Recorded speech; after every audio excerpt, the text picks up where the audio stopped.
Hi guys, thank you for stopping by. My name is Satini and welcome to my labor and delivery story. So, baby is asleep and hopefully baby will continue to sleep so that I can film this video. I am all alone at home today. Hubby is at work, but I'm watching him on the monitor here. He'll probably wake up once he realizes I need to film. It's been such a struggle to get to this point, but anyway, let's get right into this video. So I went into labor on the 1st of August 2022, and it was a journey. It was a journey. It was a long while to get to that time. And I was so ready to give birth. But anyway, so I went into labor on my due date, and I kid you not, I went into labor a minute past midnight. So on my due date, a minute past the day my due date, on the minute past on the 1st of August. My due date was on the 1st of August. A minute past is when I went into labor. My husband is a former military man, so I don't know if it's the military genes, because most of the family lineage is from a military background. So I don't know if it's that. But I was stunned. I was like, okay, this kid is on time. Minute past midnight, I went into labor. So I was sleeping on that day. So I was sleeping, having nothing interesting was happening. I was 39 weeks pregnant. I was already worried that I was going to be induced because I did have an induction scheduled for 7 days after my due date. The hospital didn't want me to go over because of, they just didn't want me to go over. There were some issues with his weight in the beginning, but then that was dismissed. But they just didn't want me to go over as well. I have thoughts on that. But let me just say that the midwife team that I had, the midwife nurse that I had, those guys are absolute superheroes. I will never be a midwife. Because it takes a lot of strength, it takes a lot of heart, it takes a lot of love for people to be in that profession. I take my hats off them. But anyway, so I'm still sleeping, and then at 1 minute past midnight, I feel like my underwear is wet. So I'm like, did I pee on myself? I did pee on myself once during the pregnancy, and I went to the hospital to have my water checked, and they were like, it's just pee. Anyway, but I was like, did I pee on myself? So I jumped in, went into the bathroom, and I was about to sit on the toilet, but the seat was closed and the water started to trickle. But I didn't want it to trickle on the floor because I couldn't bend down to dry it. If it was pee, it was trickling on the floor, and I didn't want to wake my husband up to be like, hey dude, wake up and come and mop up my pee. So I was like, I had to turn around quickly and let it trickle on the toilet seat. Even though the toilet seat was closed, there wasn't enough time to open the toilet seat. That's how fast the water was coming. But it wasn't like a gush like in the movies. It was just a little trickle. And I looked at the water on the toilet, and it was pink. And I was like, yes! That being said, I never lost my mucus plug. I think I had a tiny little bit come out, but I never had the big chunk like I had with my son. So the pink fluid, the pink water, was the first sign that, okay, things are starting to start. And I was like, yes, finally! There was no missing that it's my water. Like, I called the hospital so many times, and I'd be like, am I in labor? And they'll be like, Satini, once you're in labor and once your water has broken, you won't even have to ask us that, is this my water? Maybe. My midwife was like, there's a distinct difference between that and pee. She said that it has a slightly sweet smell, which it did, and it's usually pink in color, which it was. So I woke up my husband. I was like, honey. And he ran in and he was like, yep, that's your water. So I was like, yes. So I was like, I started, and immediately I started to have a contraction as well.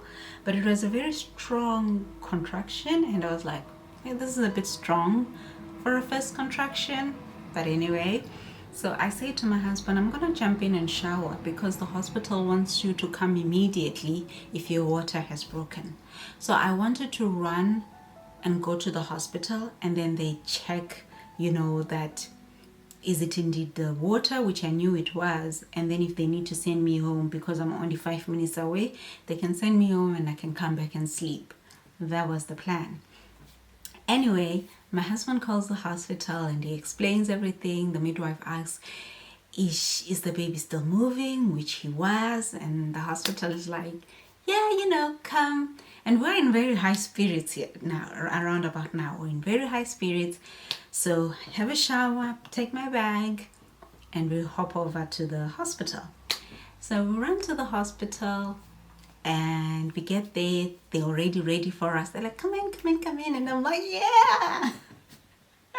And as I don't know if they actually realized that today is your labor day, even though I didn't have labor pains when I was walking in the road in the hospital, because people kept offering me a wheelchair and I was like, no, I'm okay, because to be honest, I didn't have contractions all the time. So we get to the hospital. The nurse checks me and she's like, yep, definitely your water's broken. But round about now, I'm still having contractions around every 5 minutes, but they are strong, like they are brutal. And I remember thinking that these contractions are actually more painful than the ones that I had with my son. And it's a different kind of pain. Like, contractions are usually painful, but this was different. This was like excruciating. And I was like, what the hell is going on?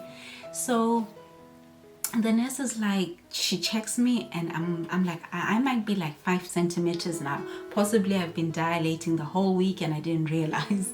The nurse checks me and she's like, you're only 1 centimeter. And I'm like, how? But I had a TENS machine that a friend of mine had given me, and this really helped with the labor pains, like OMG. And I remember saying to my husband, I remember the nurse saying to my husband, go home and then you come back in the morning. And I wanted to cry because I needed my husband for so much support. In all fairness, looking back, I'm glad the nurse suggested he go back home because it allowed him to go and gather some strength. And then he came back in the morning more in a position to be more helpful to me, if that makes sense. I don't think he would have been that helpful if he was sleep deprived and we're both sleep deprived. Anyway, she sends me to the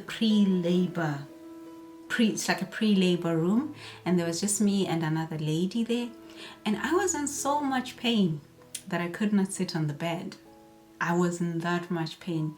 So I was sitting on the bouncing ball, and I sat there from around 1 a.m. until I would say around 5 a.m. And then at 5 a.m. I say to the nurse, I can't take it anymore. It's actually very painful. And she was like, okay, do you want to start pain relief? And I was like, yeah, I would like to start. She was like, okay, what I can do is I can start you off with paracetamol. And that's paracetamol that is given via a drip. Once I had the paracetamol, it actually got really better and I managed to take a nap. I didn't want to take too much pain relief in the beginning because I didn't want that slowing down my labor. So I took a little bit of pain relief and felt so much better, and I managed to sleep. I slept for about an hour, and when I woke up at 7, I think it was 6:30, I was in so much pain. I wasn't screaming, but I was in so much pain.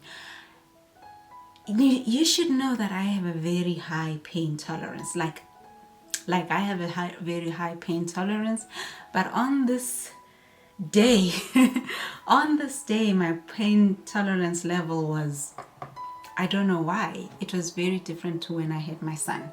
So my first son.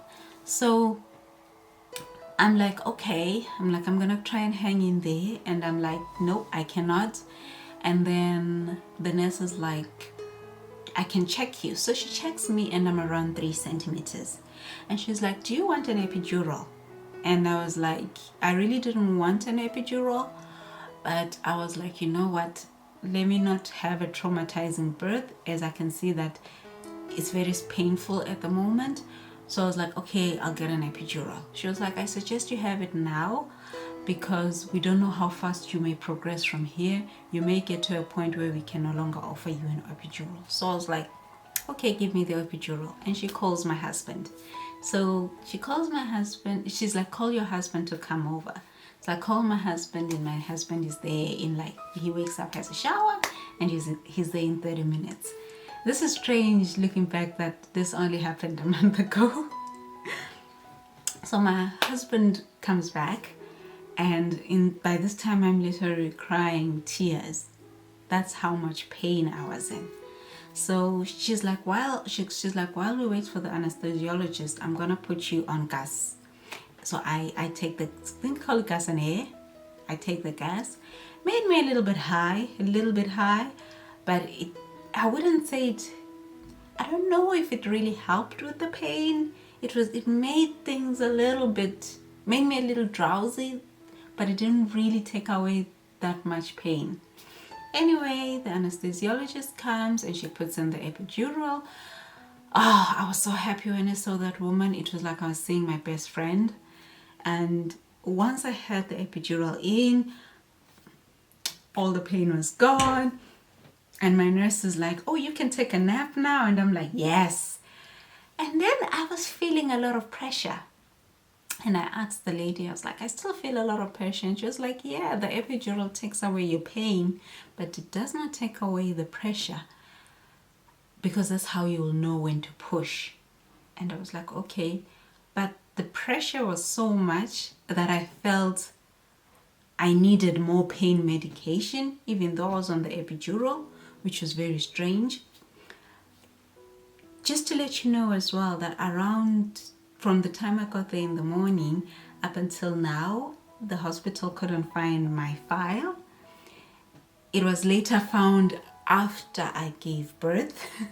But things like this happen. I wasn't that mad because it all worked out.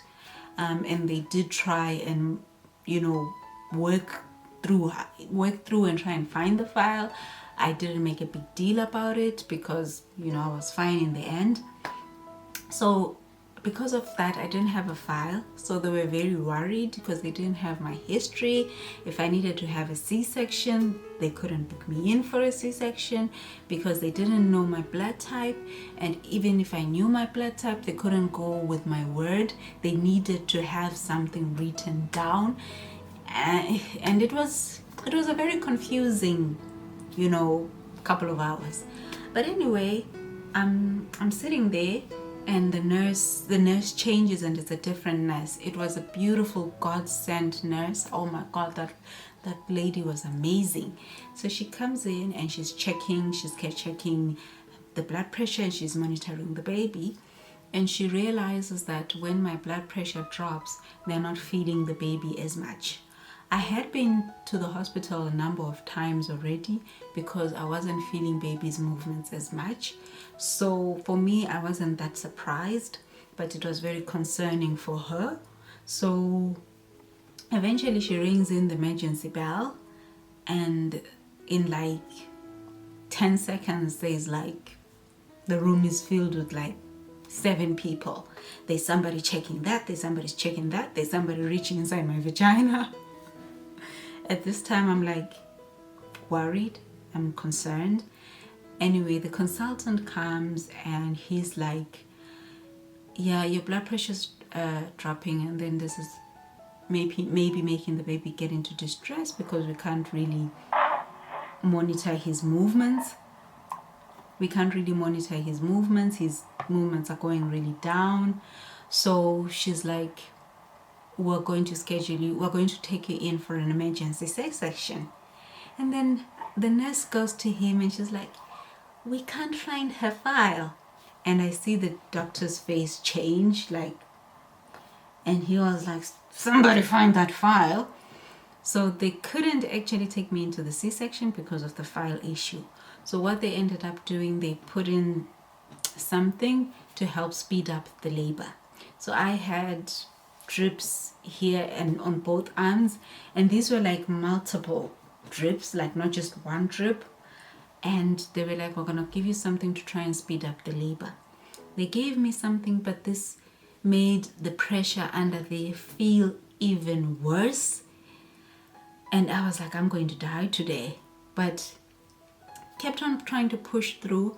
But the pressure was so bad. I just can't. It's like, the only way I can describe it is that, you know, those dumbbells that people use to gym?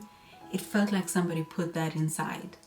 But anyway, the nurse checks me at 11 o'clock, and she's like, yep, you're 10 centimeters. And I'm like, yes. So we're 10 centimeters and we start to push. Pushing is hard, people. Pushing is hard. Nobody told me. Well, I should have known because I gave birth like 8 years ago. But I don't know, pushing once you're in your 30s is like a whole different sport. Like, my shoulders still hurt. My chin still hurts. I think I gained a double chin on that day. So we start to push, and we push for an hour, and then an hour later the nurse is like, you're pushing really well, you're pushing the way we need you to push, but Baba is not coming out. She's like, I can feel the head, but he's not really coming out, and we think that you might need a little bit of extra help. So they call in the doctor, who comes and does something called an instrument assisted birth. That means that they use the kiwi to assist you. The kiwi is like a vacuum. Some countries call it a vacuum. I had it with my first son as well, and I was very disappointed in myself. I was like, why can't I push my baby out? Why do I need a little bit of extra help? But then in hindsight, when I come to think about it, I'm like, I pushed as hard as I could, and baby was not coming out. This was not my fault. Anyway, the lady comes and she does what she needs to do, and she's like, I need to cut. And I was like, okay. So she does what felt like a very big cut, and she puts in and she tells me to push, and then I can feel the baby going down the canal, and she's like, stop. And then she's like, okay, I see the head. And then she later explained to me what could have been the reason why I wasn't able to push the baby out. Once I delivered, she explained that my baby was not breech. Although his head was facing down, he was not in the correct position. So they say that they require the baby to be facing your stomach, his face to be facing your stomach. But my son was facing my spine. So they say it is called stargazing, and my son was in that position, and because of that I couldn't push him out. And she was like, it can also be misdiagnosed as failure to progress, which is not what it is. It's just because of the position. So they delivered the baby, and I'm exhausted right about now. Like, I'm done. And something that they did differently here than when I had my son in Africa. In Africa, when I gave birth, in Zimbabwe, when I gave birth, they immediately put the baby on you the moment you give birth. Like, they take it out and it comes straight onto you. And I still remember how warm and fuzzy the baby felt, and I still remember connecting immediately to when the baby's on you immediately. They didn't do that here, I think because they had to stitch me up. They had to look at the baby, make sure the baby is okay. But they bring the baby up when they've dried the baby. But I will say that I missed, I can feel the, no, not that I can feel the difference, but I missed that opportunity to have my baby immediately on me. If you can, and if your baby is in good health, and if your midwife says it's okay, try and ask if you can have skin on skin contact immediately. But they checked the baby, everything was okay, and they brought baby back to me. Before they brought the baby back to me, the ladies tried to start to stitch me up, but I was bleeding a lot, like a lot. I was supposed. So obviously something's changed. My camera ran out of space, so I'm gonna finish filming this on my phone. So I was supposed to lose around 300 milliliters of blood. I lost 1.2 liters of blood. So I felt very drowsy, and I was concerned with what was going on. My husband was concerned, the doctor was concerned. They were thinking to take me to the theater to try and stop the bleeding, but they did eventually stop it. And once the bleeding had stopped, they stitched me up, and I had a lot of stitches. And once everything was settled, they gave me the baby, and I managed to feed the baby. Once that was done, my husband had cut the cord somewhere in between here, which I really wanted him to experience. Once the cord had been cut, he managed to help the nurse dress him, and after that, I managed to go back to the labor ward to be with the other, where the other mothers are. But what they've nicely done in this hospital was that although you're all in one big labor ward, I think there was 10 people in that big hall or room or whatever it's called. They put these blue sheets around each individual's bed, so you have like a space, and there's blue sheets that you can close, and it immediately becomes like a little room, and you actually have a lot of privacy, to be honest. You can still hear other babies crying, but to be honest, it makes it so much more private. And they allow the husbands to stay there from 9 a.m. maybe 9 a.m. until 8 p.m. They can stay from 9 a.m. until 8 p.m. And I tell you, that was a godsend, because I could sleep a little bit, and knowing that my husband is there watching the baby. If you want to fall in love with your man again, watch him the way he looks at your child when the child is born. Like, my husband was just staring at the baby for hours on end. It was the most beautiful thing. But yeah, guys, that is it for my labor and delivery story. I hope you enjoyed it. I hope I managed to tell it properly, as I was a little bit worried that baby is asleep. And yeah, guys, I will see you in the next one. Bye bye.